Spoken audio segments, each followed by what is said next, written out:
आप देख रहे हैं मेट्रो दिनांक टीवी न्यूज। आइए देखते हैं आज की खास खबर। मधुबाला टीवी सीरियल में काम करने वाली कायनात खान के साथ शादी के नाम पर धोखा। मुंबई की मशहूर मधुबाला टीवी सीरियल में काम करने वाली कायनात खान के साथ शादी के नाम पर महमूद हसन कादरी नामक व्यक्ति ने धोखा दिया है। कायनात खान ने बताया है कि महमूद हसन कादरी ने मुझसे धूमधाम से शादी करने का वादा किया था, लेकिन उसने एक प्राइवेट होटल में कुछ मेहमानों के सामने निकाह किया। निकाह के बाद हसन कादरी का असली चेहरा सामने आ गया। कायनात खान ने बताया कि हसन कादरी ने उसे 4 महीने तक घर में बंद रखा और किसी से मिलने नहीं देता था। वह मुझे बुरी तरह रात में आकर पीटता था। रात 2 बजे से सुबह 7 बजे तक गंदी गंदी तरह के जबरन संबंध बनाता था। जख्मी हालत में छोड़कर चला जाता था। मैं रोती तड़पती बिलखती बंद कमरे में पड़ी रहती थी। मैंने किसी तरह ओसियारा पुलिस से संपर्क किया, लेकिन महमूद हसन कादरी की ऊंची पहुंच और पैसे की ताकत की वजह से पुलिस ने रिपोर्ट नहीं दर्ज किया। जब मैंने अपनी शिकायत के साथ महाराष्ट्र के मंत्री दिलीप वळसे पाटिल से मिली तो उनके कहने पर एफआईआर लिखी गई, मगर आज तक मैं न्याय पाने के लिए दर दर भटक रही हूं। आइए हम देखते हैं मेट्रो दिनांक टीवी न्यूज पर कायनात खान और उनके वकील ने क्या कुछ कहा। लोगों ने मुझे टॉर्चर किया, गालियां दी। पहले तो इन्होंने मुझे आके बोला कि मैंने बोला कि आप धूमधाम से शादी करिए। आपने बोला ताज में शादी करेंगे, ये करेंगे, आपको सिक्योरिटी दूंगा। अरे नहीं, मैं बहुत बिजी हूँ, अभी मैं बिजनेस में बिजी हूँ, तो ये भाग थोड़ी ना रहो, कर लूंगा तुझसे शादी, भाग रही है क्या तू। फिर इन्होंने इस तरह से नवंबर 15 से लेके मार्च तक रोज रात को फिजिकल करते थे मेरे साथ में। हर 2-2 दिन में आते थे, 2 बजे रात को आते थे और सुबह 7 बजे तक मेरे साथ में बहुत बैडली तरीके से सर फिजिकल करते थे। और उसके बाद में मैं इनको छोड़ने बैंड्रा जाती थी, बैंड्रा से छोड़ के मैं इन्हें 10 बजे वापस आती थी। उसी जख्मी हालत में मैं ऐसी पड़ी रहती थी। कितने बार मैं सीवियर बीमार हुई। लश्करिया बिल्डिंग में मेरे नेबर्स थे, उन्होंने फोन किया कि आपकी बीवी बहुत बीमार है, उसको बहुत ज्यादा ब्लीडिंग हो रही है।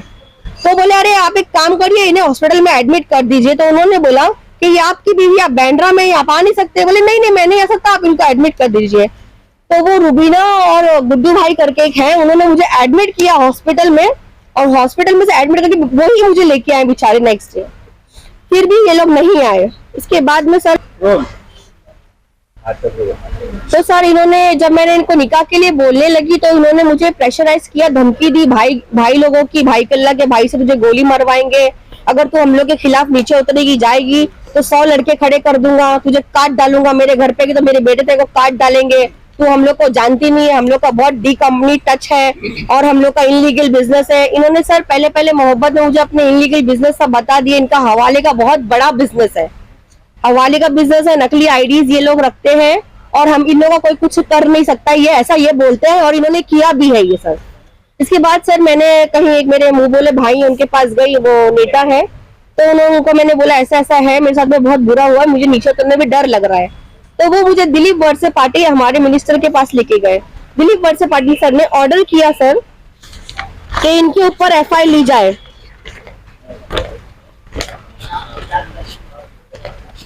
मैं इनको अरेस्ट किया गया और मुझे टॉर्चर किया गया। मैं रोड पे चलती थी, मुझे गाली देते थे, मुझे टॉर्चर करते थे, मेरी गाड़ी का एक्सीडेंट करा दिया सर। मैं एफआईआर करने जा रही थी, उस दिन मेरी गाड़ी का ये एक्सीडेंट कराया गया सर। मैडम आपकी मांग क्या है, आप क्या चाहती है? सर ये है महमूद हसन कादरी, ये इनकी नकली आईडीज है, लीगल कारोबार चलाते हैं ये, इनकी फैमिली पूरी, और इनका कोई कुछ कर नहीं सकता है। और ये इनकी भांजी है कहकशा, नवी मुंबई में रहती है, जिसने मुझे फंसाया है। ये महमूद हसन कादरी।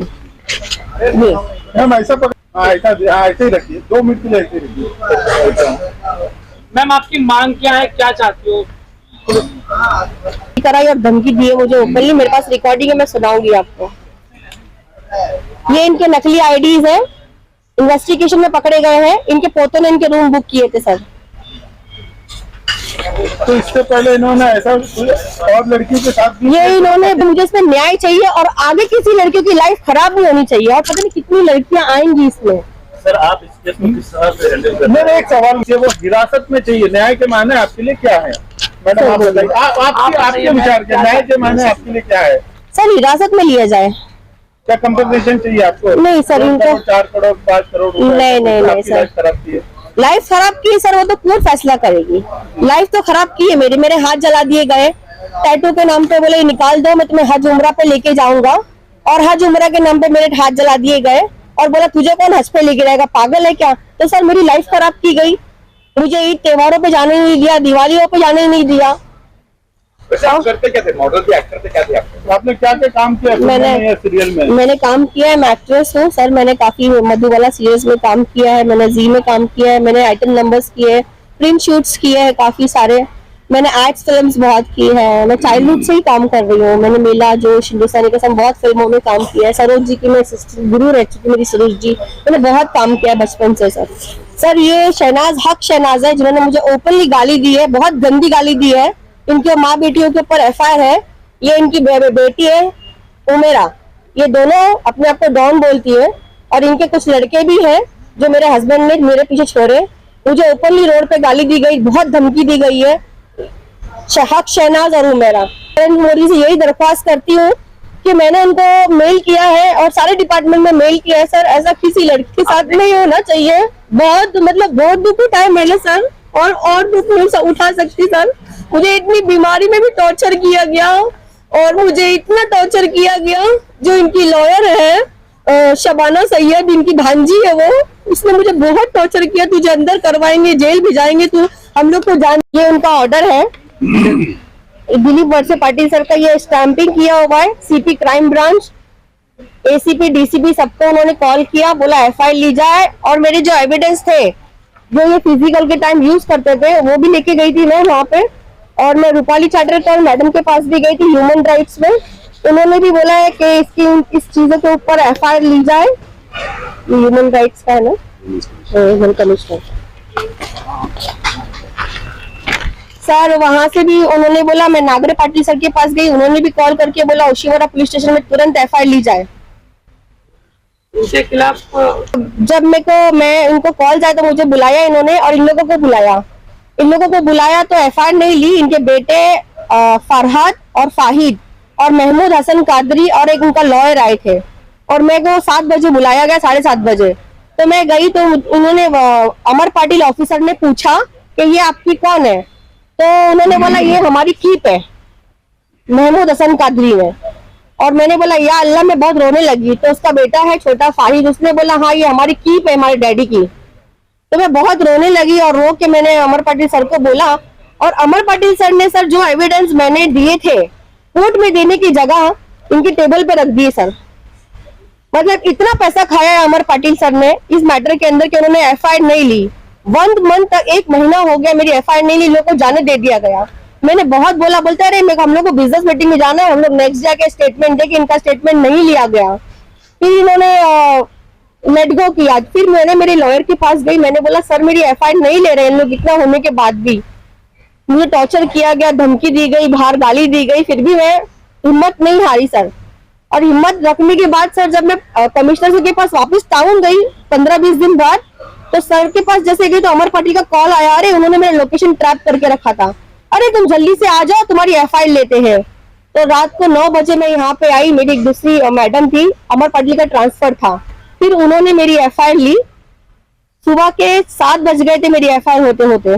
उसके बाद में इनको कोर्ट के सामने सच्चाई आई, ये लोग जबरदस्ती मुझे केस विड्रॉ करने लेके गए। मैं बहुत बीमार हूँ सर। मैम आपने किसको मेल किया है अपनी शिकायत को लेकर?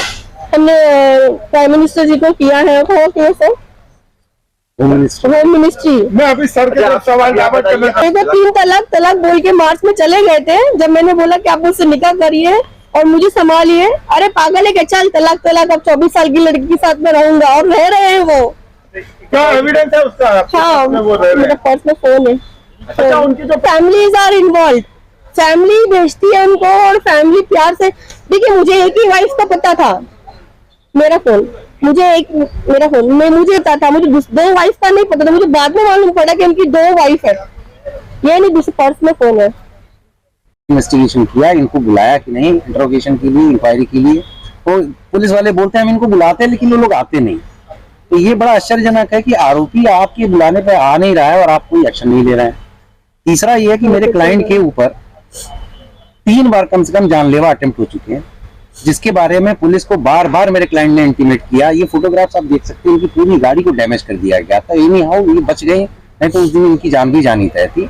इसके बावजूद पुलिस कोई दूसरा एक्शन भी नहीं ले रही है। हमने पुलिस को बोला ये अटेम्प्ट टू मर्डर का भी केस आप 307 इसमें ऐड करिए, लेकिन पुलिस उसमें कोई नहीं कर रही है। तीसरा कि जो मोडस ऑपरेंडी है काम करने की इनकी, उस मोडस ऑपरेंडी के हिसाब से पुलिस को इस केस में एफआईआर होते ही सबसे पहले आरोपी लोगों की, हवा आपा से लेके हसन महमूद अली से लेके उनकी पूरी फैमिलीज के फोन, मोबाइल फोन और उनके लैपटॉप वो जब्त करने चाहिए थे, क्योंकि सबसे ज्यादा क्रूशियल एविडेंस उनको वहीं से मिलते कि ये लोग कॉन्स्पिरेसी कैसे करते हैं और कितनी लड़की को अब तक ये निशाना बना चुके हैं और अगला टारगेट इनका क्या है। अब निकाह वाले सवाल का जवाब नहीं दिया। निकाह का मैं बता रहा हूँ, निकाह नामा इनको नहीं दिया गया था, और हाईकोर्ट में उन्होंने पिटीशन फाइल की है क्वैशिंग के लिए ऑनरेबल हाईकोर्ट के सामने। उस पे कंपाइलेशन में उन्होंने वो निकाहनामा लगाया और उन्होंने एडमिट किया है कि हमने इनसे शादी की है बकायदा मुस्लिम रीति रिवाज। तो कैसे साबित करेंगे इन्होंने 3 तलाक बोल दिया करके? वो तो मुकर जाएंगे। देखिए अभी 3 तलाक उन्होंने बोला है या नहीं बोला है ये पहला प्रूव करने की बात है। दूसरा ये है कि 3 तलाक अगर बोला है तो ऐसे भी वैलिड नहीं है। तो कोर्ट की निगाह में और कानून की निगाह में ये अभी भी एज पर मुस्लिम लॉ उनकी पत्नी है और उनका वो स्टेटस है, हम उसी हिसाब से वो लड़ेंगे। तो केस किस पे दायर किया आपने? खाली इनके हस्बैंड पे कि पूरी फैमिली? मुझे निकाहनामा है ये लगाया इन्होंने, जब इनके ऊपर रेप केस चार्ज किया गया तब इन्होंने ये निकाहनामा हाईकोर्ट में लगाया है। अच्छा, केस किस